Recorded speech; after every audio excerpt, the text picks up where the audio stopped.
Agora acabou. O cerco está se fechando para Alexandre de Moraes e já está quase definitivo sua queda.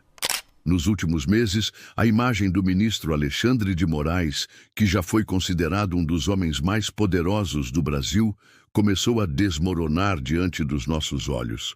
O que parecia ser um domínio absoluto sobre a justiça, as redes sociais e até sobre a política brasileira, agora começa a se transformar em um cerco cada vez mais fechado, que vem de fora e de dentro do país. E nesse processo, um personagem inesperado tem se tornado cada vez mais central: Donald Trump. Sim, o atual presidente dos Estados Unidos está colocando Moraes no alvo e transformando o caso brasileiro em um assunto internacional. Durante muito tempo, Alexandre de Moraes foi blindado por setores da esquerda e da grande imprensa. Suas decisões polêmicas, como censura de veículos, bloqueio de contas em redes sociais e até prisões preventivas sem fundamentação sólida, eram justificadas como necessárias para defender a democracia. Só que essa narrativa começou a se esfarelar. Juristas da própria esquerda passaram a reconhecer que Moraes foi longe demais. As medidas cautelares impostas contra aliados de Bolsonaro, sem prazo e sem base legal clara, geraram críticas até de antigos defensores. De repente, Moraes deixou de ser unanimidade. A imprensa internacional também começou a desconfiar.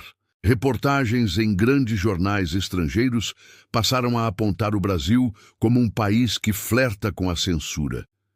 E quando a credibilidade internacional de um magistrado é abalada, os reflexos são imediatos.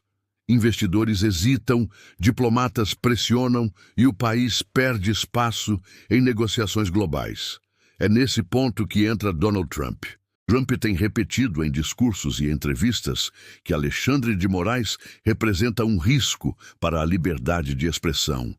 Recentemente, ele enviou uma carta diretamente a Jair Bolsonaro, condenando o que chamou de tratamento terrível contra o ex-presidente brasileiro. Para Trump, a situação não é apenas sobre o Brasil. Ele vê Moraes como um exemplo de como governos e tribunais podem usar o poder para censurar opositores políticos. E esse discurso encaixa perfeitamente em sua narrativa de campanha nos Estados Unidos, onde a liberdade de expressão é um tema central para os republicanos. Trump enxerga no Brasil uma oportunidade dupla. Primeiro, defender Bolsonaro e atacar a censura, mostrando-se como líder global contra regimes que tentam silenciar opositores. Segundo, mandar um recado interno ao Z1, alertando que se seus inimigos chegarem ao poder, podem repetir o modelo brasileiro de perseguição política.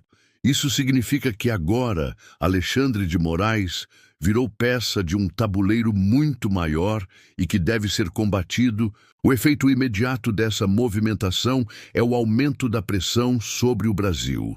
Enquanto a esquerda brasileira tenta passar a imagem de normalidade, investidores estrangeiros já demonstram preocupação com a instabilidade política e jurídica do país.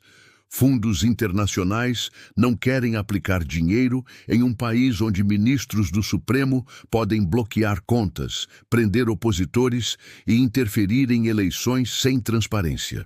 A incerteza jurídica é um veneno para a economia. E o mais grave, governos estrangeiros começam a tratar o Brasil com desconfiança. Apoiar Moraes agora significa apoiar a censura. E nenhum líder internacional quer ter sua imagem associada a isso. Trump, por sua vez, intensifica esse cenário ao prometer que vai agir contra regimes que apliquem censura na América Latina. Isso não é apenas retórica eleitoral. Nos bastidores, diplomatas já discutem possíveis sanções comerciais e restrições a investimentos em países que flertem com esse tipo de política. Enquanto isso, dentro do Brasil, Moraes vai ficando cada vez mais isolado. A própria esquerda, antes sua principal base de apoio, começa a abandoná-lo. Para muitos políticos progressistas, ele já cumpriu o papel de frear Bolsonaro, mas agora se tornou um fardo. E esse abandono é silencioso.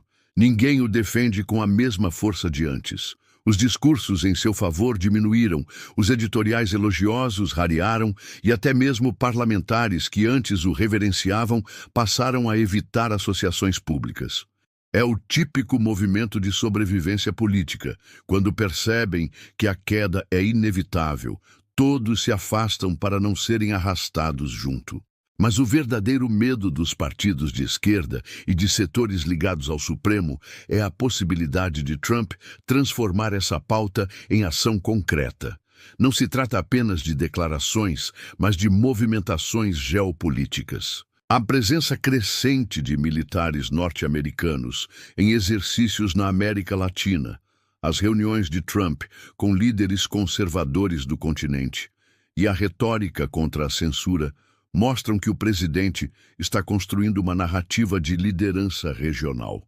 Se Moraes continuar acumulando polêmicas, pode acabar servindo de justificativa para uma pressão ainda mais direta dos Estados Unidos sobre o Brasil.